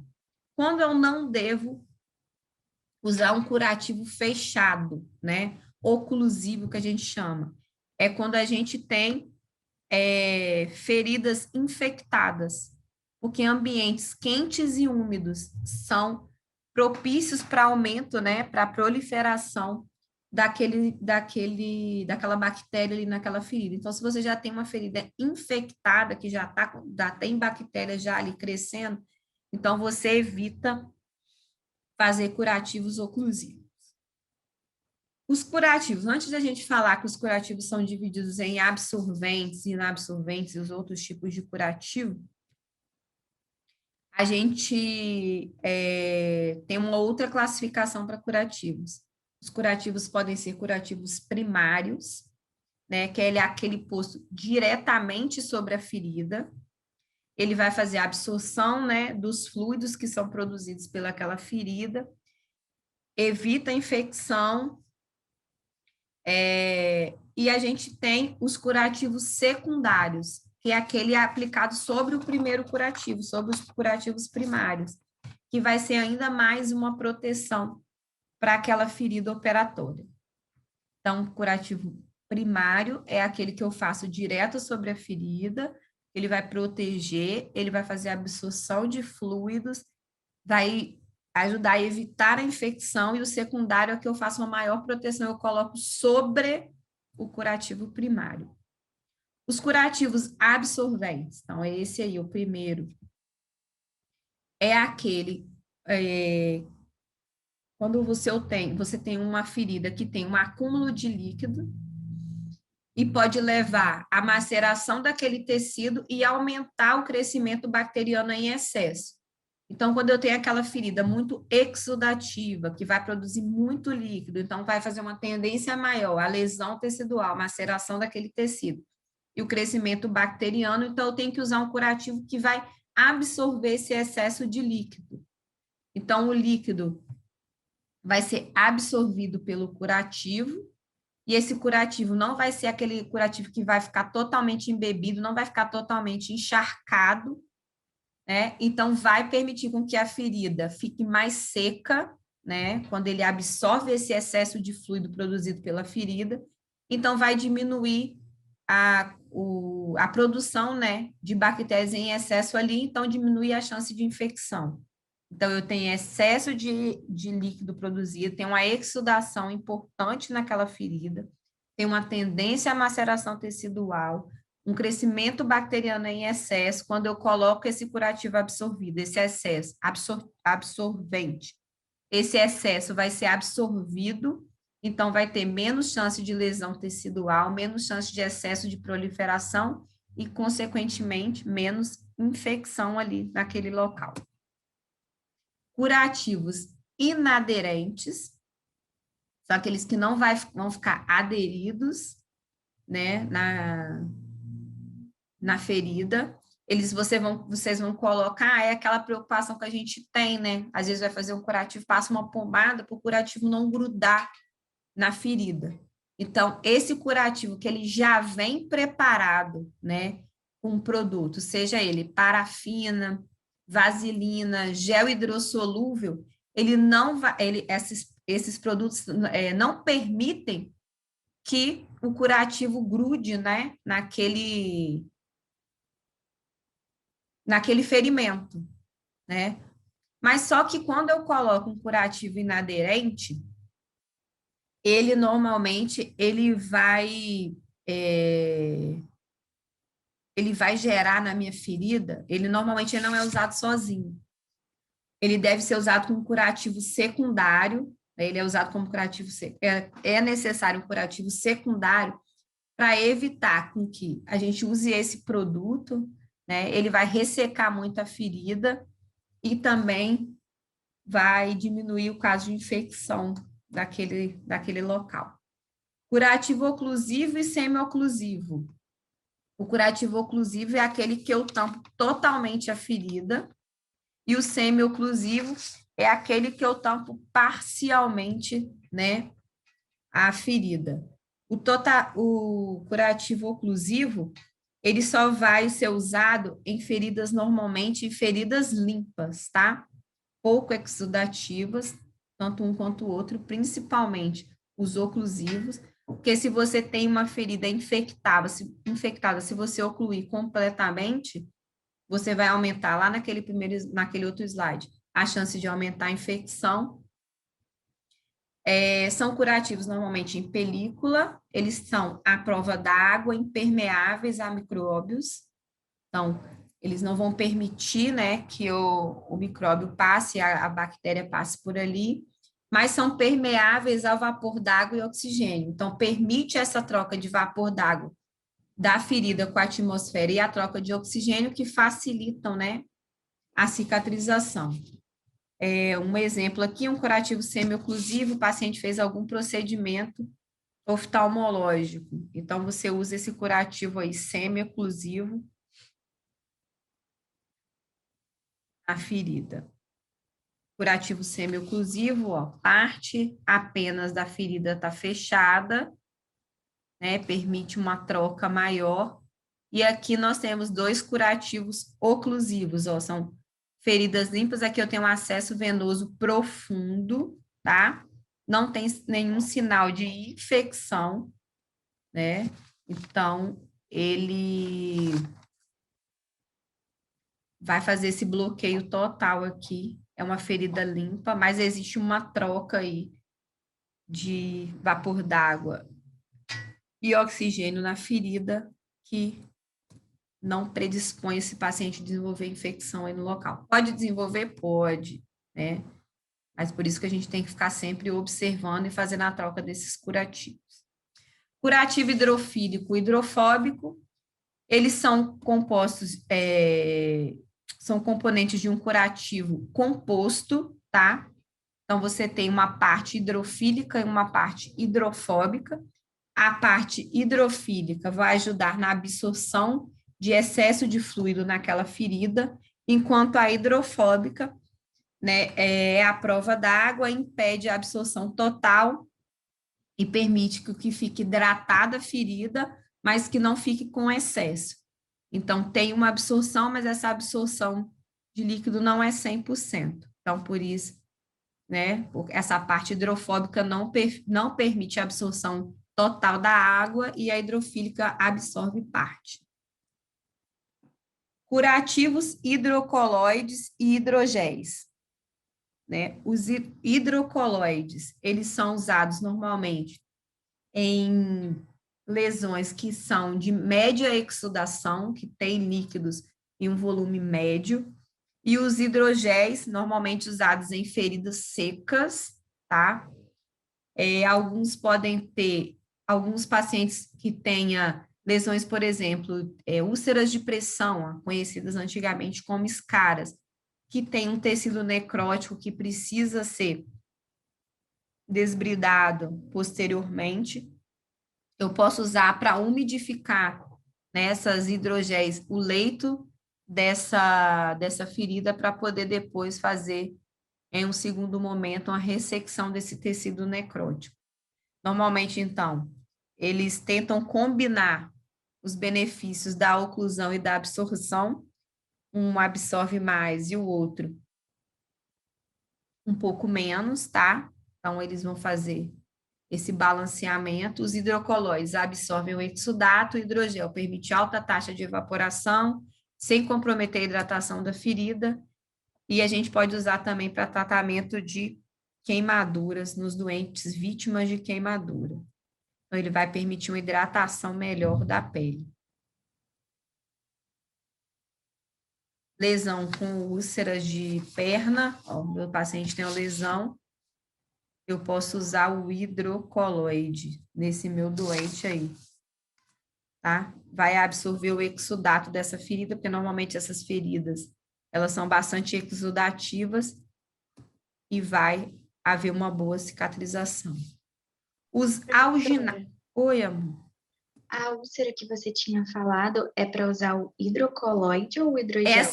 Essa úlcera aqui que tá limpa, tá? Que não tem tecido necrótico, mas ela possui bastante exudação, ela libera muito líquido ali. Você vai usar o hidrocoloide. O hidrocoloide. O hidrogel você vai usar numa lesão que já tenha um tecido. Aí, lembra, o hidrogel, ela permite, ó, vamos lá o hidrogel, ela permite uma evaporação, mas sem comprometer a hidratação. Ela vai fazer um trabalho sobre o tecido, né, de umidificação do tecido da lesão quando tem necrose, para eu realizar um desbridamento no segundo momento. Então, o hidrocoloide eu uso em feridas limpas, né, mas exudativas, muito exudativas. E o hidrogel eu posso usar em feridas que tenham também tecido necrótico, tá? Tá bom, obrigada. Alginato.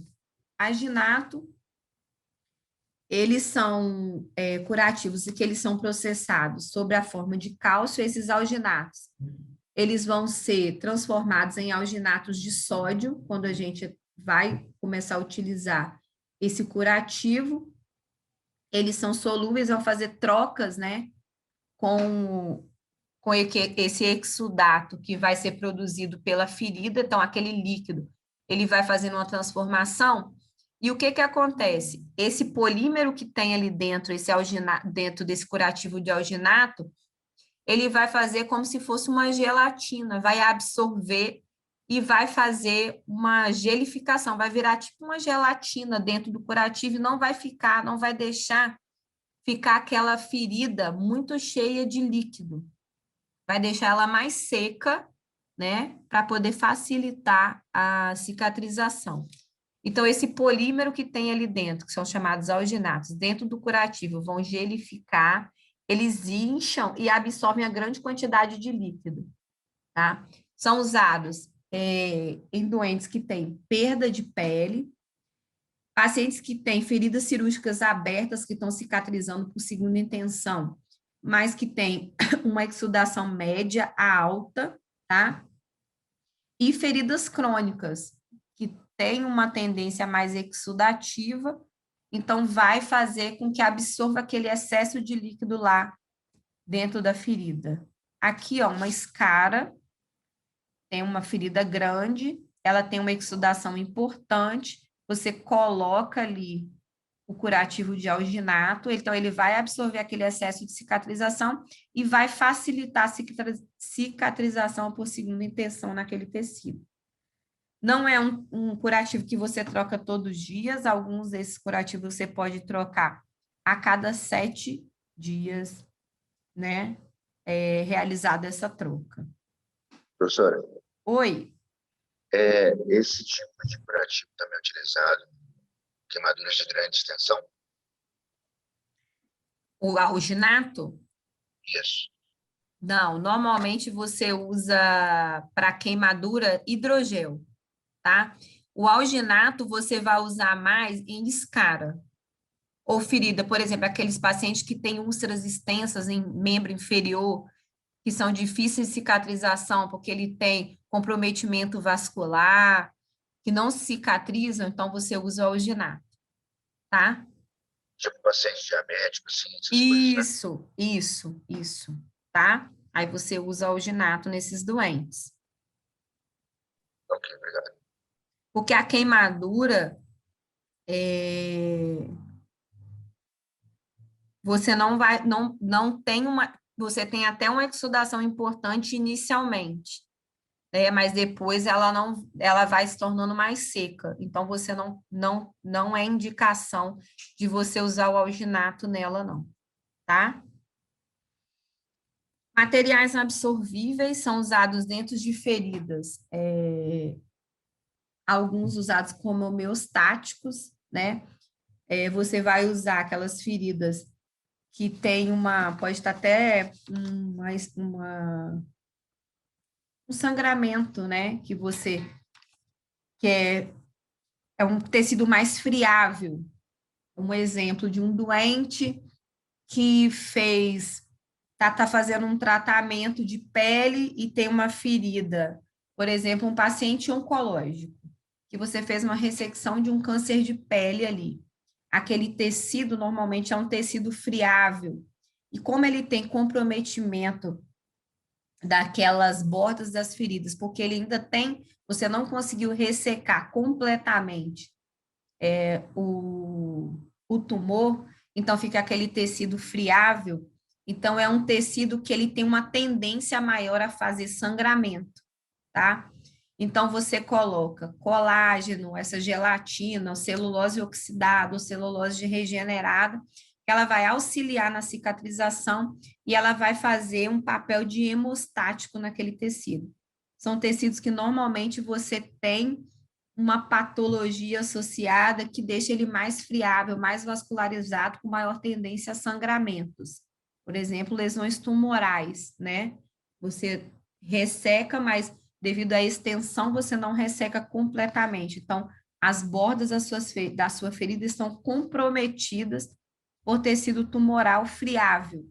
E você precisa auxiliar ali naquela hemostasia e fazer um curativo ali para tentar melhorar, né, aquele processo de cicatrização, que às vezes não é 100%. Então, você usa esses materiais absorvíveis aí para poder ajudar também na hemostasia daquele local. Curativos medicados já tem sido usado há muito tempo, né? Como sistema, alguns já vem preparado com a medicação, ou alguns a gente faz, né? Passa o medicamento e depois faz o curativo. Esses agentes, eles mostram que tem um aumento da epitelização desse tecido quando eles estão associados, né, ao curativo. Então, por isso, eles são ainda indicados há muito tempo. Você faz o curativo com neomicina, bacitracina com zinco, peróxido de benzoílo, óxido de zinco. Então, você tem um bom resultado de cicatrização. O tipo para finalizar, tipo de curativo, então você tem que olhar qual é o tipo de tecido que você vai estar trabalhando, porque você tem que ver a drenagem da ferida, né? Se tem uma ferida seca, pouco exudativa, médio exudativa ou muito exudativa, para você escolher qual curativo eu vou usar. Opa, peraí, não era para passar ainda. Quando eu tenho uma ferida sem drenagem, eu posso usar um curativo semi-oclusivo, né? Esse é um exemplo. Quando eu tenho uma ferida de pequena drenagem, eu posso usar associado um curativo semi-oclusivo com um curativo inaderente. Se eu tenho uma drenagem moderada, né, aí eu posso usar um primário inaderente com um secundário mais oclusivo para proteger. Então, isso aí vai variando de acordo com o tipo de drenagem que vocês vão ver. Quando vocês forem estudar lá, o Márcio já colocou, eu acho, se eu não me engano, o capítulo do Schwartz, que é de onde a gente tira essa aula, não é do Goff, tá? E como vocês não têm esse acesso a todos na biblioteca, agora o Márcio vai botar o capítulo do Schwartz no AVA. Então, vocês vão estudar, vocês vão ver vários exemplos, né, desses curativos aí, onde eu tenho que usar em cada tipo de ferida, tá? E a gente tem alguns auxílios aí, quando a gente fala de curativo. Por exemplo, quando a gente tem um paciente que tem uma lesão muito extensa, ou ele tem uma peritoniostomia, que ele tem uma ferida muito extensa e com muita exsudação, ela vai ser de difícil fechamento. Então, além do curativo, desses tipos de curativo que a gente falou, a gente tem alguns aparelhos que vão nos auxiliar nesse período de cicatrização, nesse fechamento dessas feridas, vão atuar como um auxiliar desses curativos. Um tipo de terapia mecânica é quando eu uso o vácuo assistido para fazer esse fechamento. Aquela ferida é muito exudativa, eu vou colocar um aparelho, né, que vai fazer com vácuo vai absorver todo esse exudato da ferida e vai auxiliar na cicatrização. Então, é onde o sistema de fechamento vácuo assistido auxilia no fechamento da ferida, aplicando uma pressão negativa. Tem essa parte aqui escura, perdão, tem essa parte aqui que é uma espuma, ó, acinzentada, que eu vou recortar ela no desenho da minha ferida, no tamanho dela e na altura dela. Vai estar ali diretamente dentro da ferida. Depois eu vou vedar com uma película. E esse sistema que é uma ventosa que vai estar ligada aqui, que vai absorver o exudato. Vai estar ligado a um aparelho que faz pressão negativa e vai absorver esse exudato. Então, vai ficando uma ferida menos exudativa, né? Um pouco mais seca, e vai permitindo uma cicatrização por segunda intenção. Então, é usado em feridas extensas. Por exemplo, o meu paciente tem uma peritoniostomia. Eu não consegui fechar a barriga do meu doente porque ele tem uma pressão intraabdominal muito alta. Então, e ele não tem condições clínicas a gente fazer esse fechamento. Então, eu posso tratar ele fazendo essa pressão negativa que vai absorver o excesso de exudato da ferida e vai auxiliar a cicatrização naquele local, tá? Como é um sistema fechado, né, ele também diminui o risco de infecção naquele local, né? Então, eu tenho um bom resultado aí nessas feridas. Algumas feridas crônicas, escaras, por exemplo, em região sacral, daqueles doentes acamados por muitos anos, que são extensas, eu posso usar para poder realizar ali a cicatrização.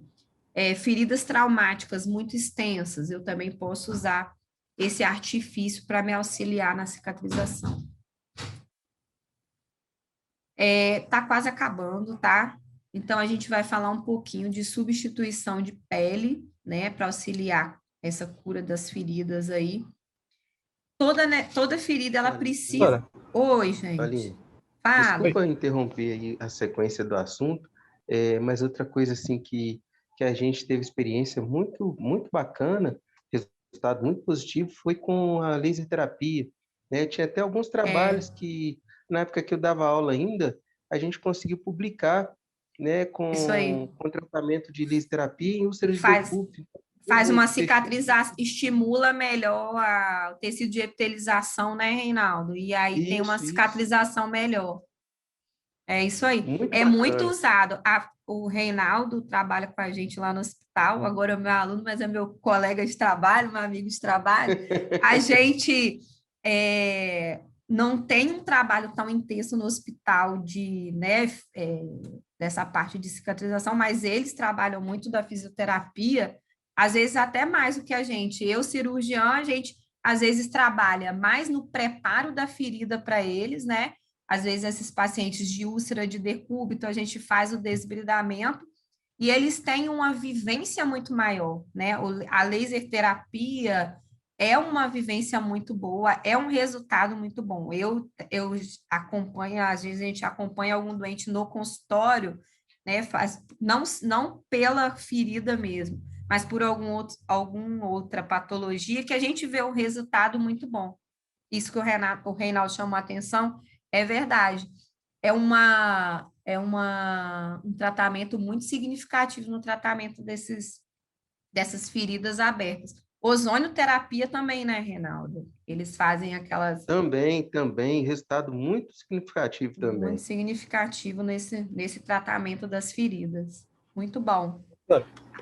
Oi. E a terapia hiperbárica? Na verdade, assim, é só oxigenação mesmo que melhora? Como é que funciona? Uma concentração mais alta de oxigênio para poder auxiliar nesse processo de cicatrização. Você aumenta o suporte de oxigênio na ferida para poder melhorar a cicatrização, né? Com uma pressão maior, que é uma outra coisa que a gente pouco vê aqui, né? A gente não tem esse tratamento. Eu não sei se até o Reinaldo abrilhanta aí nossa aula e se ele tem algum resultado de algum doente que ele acompanha que fez hiperbárica aí. Você já viu, Não, a Reinaldo? gente aqui, eu já vi um colega, o Patrick, lembra do Patrick, fisioterapeuta? Quando sofreu aquela fratura, ele fez o tratamento com a câmara hiperbárica e fez muita diferença, foi quando ele melhorou realmente. Mas eu, particularmente, nunca vi, nunca tratei, nunca vi. Porque como a gente não tem aqui, a gente sabe muito teórico, né? Mas, assim, o dia a dia, a gente não tem muito... Foi Thiago que perguntou, né? Isso, eu trabalho no hospital que tem. Aí eu vejo bastante... Tem bastante melhora, mas eu queria saber a sua experiência... A experiência de resultado é bom, né? Isso boa, excelente. A gente tem como dado. Mas, assim, eu não sei te falar de vivência, mas a ação dele é aumentar o suporte de oxigênio no tecido com uma pressão maior. Então, você tem um aumento da epitelização daquele tecido ali, então você tem uma cicatrização mais rápida e melhor. Entendi.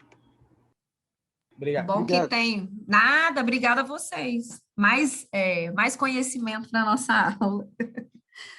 Trocas de experiência sempre é bom. E é bom vocês interagirem assim, porque normalmente fica todo mundo caladinho na aula online, e aí é bom que a gente vai fazendo essa troca aí durante a aula. E aí, quando a gente vai lá, então, falar desse substituição de pele, que às vezes tem doente que você não vai conseguir uma boa cicatrização só usando, né, essa parte de curativo. Você precisa, né, fazer uma cobertura da pele. Então, às vezes até depois que a gente faz esse tratamento com câmara hiperbárica, às vezes o tratamento com laser, o paciente fica com uma lesão muito extensa e a gente precisa, né, lançar a mão do enxerto. Né? Isso é uma vivência maior da plástica do que uma vivência do cirurgião geral, né? Então, a gente vai fazer, às vezes, para poder cobrir uma lesão, que a gente já fez esse tratamento inicial, mas que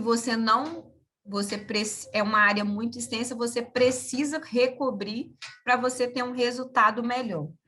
E aí, para a gente fazer isso, a gente tem alguns tipos de enxerto. Esses enxertos podem ser com a espessura total da pele, né? Fazendo derme, epiderme, às vezes até tecido celular subcutâneo, que é a total, e a parcial, quando a gente só trabalha com derme e epiderme. Outro tipo de enxerto, ele pode ser um enxerto autólogo, né? Que é aquele enxerto onde você pega uma parte do próprio corpo do doente para poder enxertar em outro lugar, né? Você pega de um local, por exemplo, eu posso pegar, tá vendo aqui, uma lesão de face da garotinha.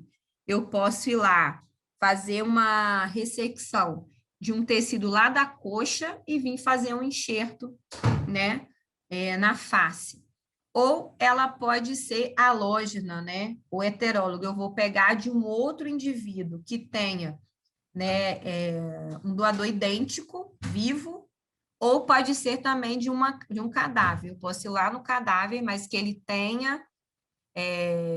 que ele seja geneticamente compatível e vir e fazer esse enxerto no meu doente. Mas para eu fazer isso, eu tenho que preparar, né, aquela área onde eu vou fazer a enxertia para receber o enxerto e esse enxerto ser viável em segundo momento. Então, como eu vou fazer isso? Eu tenho que avaliar se a região onde eu vou colocar o enxerto tem algum tecido que seja não viável, se tenha necrose, se tem área de isquemia, e eu tenho que desbridar.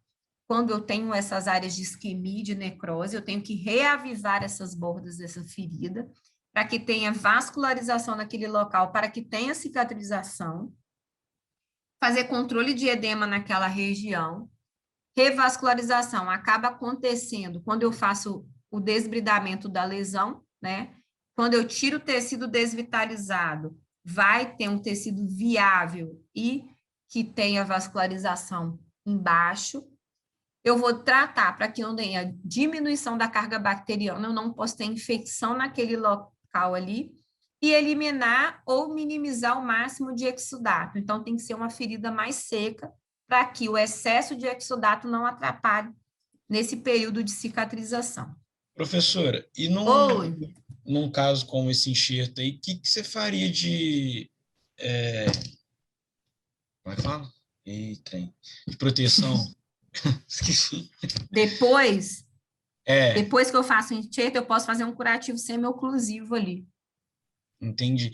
E o que, assim, na hora de colocar a pele, o que vocês fazem para minimizar tipo assim, sei lá, minimizar a cicatrização? Minimizar, tipo, as marcas, né? Então, você tenta fazer o ponto, aí você vai avaliar o fio que você vai usar, um fio que traga menos trauma, o tipo de ponto que você vai usar, né? Para poder gerar menos trauma ali no local e fazer uma cicatrização. Para fazer uma boa cicatrização, né? Uma técnica mais delicada, você usar um instrumental mais delicado, isso tudo faz influência depois. E essa parte aí, eu acho que você tem que cuidar para não ter infecção no local, porque aí você vai ter uma melhor cicatrização. Essa parte de curativos, né? Você não pode, tem que avaliar qual é o melhor tipo de curativo. No caso aí, um curativo semi-oclusivo, que vai ter menos chance de fazer infecção, facilita ao mesmo tempo que ele vai fazer aquela cobertura, mas ele permite com que que aquela ferida tenha troca de vapor d'água, mantenha hidratada, para poder ter um bom resultado.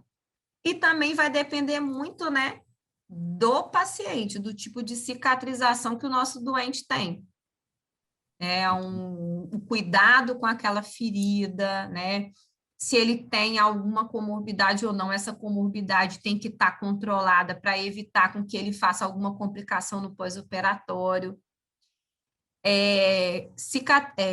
Enxertos grandes, igual esse que a gente está vendo aqui na foto, às vezes ele pode fazer bordas de isquemia em alguns locais, né? Às vezes faz edema e hematoma. Aí, como eu posso tratar isso?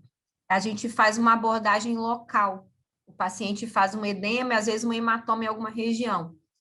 A gente faz uma pequena drenagem, como? Faz pequenas perfurações com agulha, né? Essa agulhinha preta.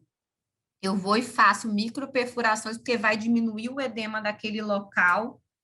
Então, sem edema, diminuição do edema, eu melhoro a vascularização ali do local, então facilita a minha cicatrização. Se meu doente voltou lá e ele tem um hematoma no meu local do enxerto, eu também tento drenar aquele hematoma, porque isso depois, a ausência do hematoma, a drenagem desse hematoma, vai facilitar a vascularização ali e vai melhorar a cicatrização, tá? Então, são coisas que, né, é um pré, um intra e um pós-operatório que tem que estar junto ali para a gente ter um bom resultado. Vai ter doente que vai evoluir, mesmo a gente tendo cuidado de uma forma que não foi satisfatória, lembra? É o doente que às vezes pode fazer um queloide, né, pode fazer uma retração daquela ferida, mas a gente isso aí às vezes não tem como a gente controlar muito. Né? Faz parte da cascata de cicatrização daquele doente ali mesmo. A gente tenta controlando isso aí com esses cuidados pré, intra e no pós-operatório, né? Show, obrigado, senhor. E aí tá quase agora acabando de verdade. Quando o meu doente eu não tenho a possibilidade de conseguir um enxerto de pele para ele, ou às vezes ele não tem uma área viável para poder fazer a ressecção e colocar em outro lugar, ou é uma área muito extensa e eu não tenho como tirar uma lesão no braço inteiro ou na perna, eu não tenho como tirar o tecido de um braço inteiro para botar no outro. Então, às vezes, eu preciso de um substituto de pele, né? Então, eu vou fazer, né? Vou fazer a cobertura daquelas feridas muito extensas com esses substitutos, que são chamados, não. Eles são produzidos industrialmente, tá? São doentes que eu não tenho como pegar um pedaço de pele e levar para outro lugar.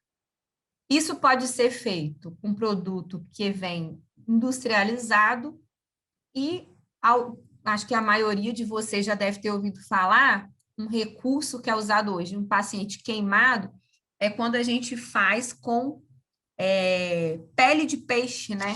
Pele de tilápia, eu faço essa substituição de pele.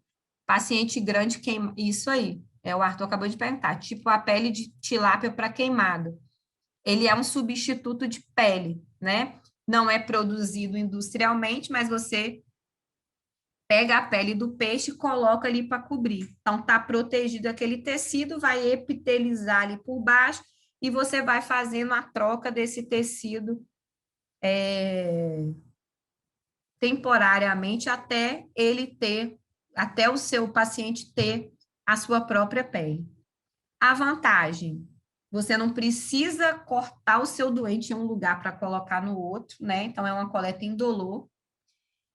É aplicado ou livremente ou com sutura cirúrgica, no caso, né, a tilápia, você vem colocando só em cima da pele, você tem um bom resultado. Isso também pode ser com essas peles biológicas aí que são produzidas industrialmente. Algumas é necessário você fazer uma certa fixação cirúrgica. E a desvantagem o tempo é limitado, porque você tirou de você e colocou em você mesmo, você pode deixar ali, tá bom. Se você só cobre, ele vai ficar só como curativo. Então, você tem que fazer a troca, né, de tempos em tempos. É caro, né, e você vai precisar ir mudando múltiplas vezes. Esse de pele de tilápia não é caro, né, por ser um peixe, uma produção maior, conseguir. Mas, assim, onde você vai conseguir, de uma forma contínua, uma pele de tilápia para você cobrir seu doente todo? Então, isso vai ser uma coisa onerosa, mesmo sendo uma pele de peixe. Se é industrial, ele é caro para produzir, é caro para você usar, e você, como tem que usar por algum tempo, várias vezes, então isso se torna um doente caro, tá? Então, não é um tratamento que a gente vê comumente, tá? Não é um tratamento muito comum em rede pública. Tem. Em centros de grandes queimados, por exemplo, o Hospital do Andaraí é uma referência do estado do Rio de Janeiro para grande queimado. Então, quando chega um doente aqui, grande queimado, a gente tenta transferir para o Hospital do Andaraí. Lá, vocês podem chegar lá e ter essa disponibilidade de substituto de pele, mas não é uma coisa comum de se ver em qualquer local, tá? Oi. Os enxertos autólogos, eles são facilmente realizados em qualquer hospital, centro cirúrgico? Ou dá para fazer. Se você tiver um serviço de cirurgia plástica no local, eles facilmente fazem. Eles ressecam com dermátomo. Eles vêm, fatiam aquele segmento, resseca aquele segmento de pele, né? E vão e fazem o enxerto. Aqui, a gente tem no serviço de cirurgia oncológica, né? Nos doentes que têm cirurgias de neoplasias de pele, que tem cirurgias que fazem ressecções extensas de lesões tumorais, e a gente precisa fazer enxertia, o serviço de cirurgia plástica oncológica aqui do hospital, eles fazem esse tipo de enxerto, tá? resseca de um segmento e fazem outro. O doutor Luna faz isso aqui no hospital. A gente não tem esse suporte para todo doente. Um exemplo, um doente que tem uma escara e que está melhorando e você precisa fazer um enxerto. A gente não tem esse serviço de plástica aqui no nosso hospital. Ou um doente queimado, que precisa desse acompanhamento para às vezes não é uma lesão completa, mas que dava para você cobrir fazendo um enxerto na queimadura. E a gente não tem essa disponibilidade aqui. Só o serviço de cirurgião, só o serviço de oncologia tem. Mas a gente tem aqui no hospital para oncologia, tá? Mas tem que ter, pode ser feito em qualquer hospital que tenha suporte do cirurgião plástico. Normalmente, o cirurgião geral não faz esse procedimento, tá? E esse local onde é retirado esse enxerto autólogo, o paciente sente muita dor no local? Ou não? Sente um incômodo local, sim. Mas aí você vai fazer um curativo ali para poder tentar amenizar as coisas e analgesia de pós-operatório. Mas ele sente um incômodo de cirurgia, entendeu? Nada extremo, uma dor insuportável, não. Uma dor relativa a um pós-operatório, como seria qualquer outro pós-operatório. Tá? Tá bem, obrigada. Nada. Mais alguma pergunta? Vou abrir aqui, vou parar de compartilhar. Ó, a aula, o Márcio vai botar lá para vocês esse capítulo aí do Schwartz, tá? Que é de onde eu tirei a nossa aulinha de hoje, a nossa referência bibliográfica.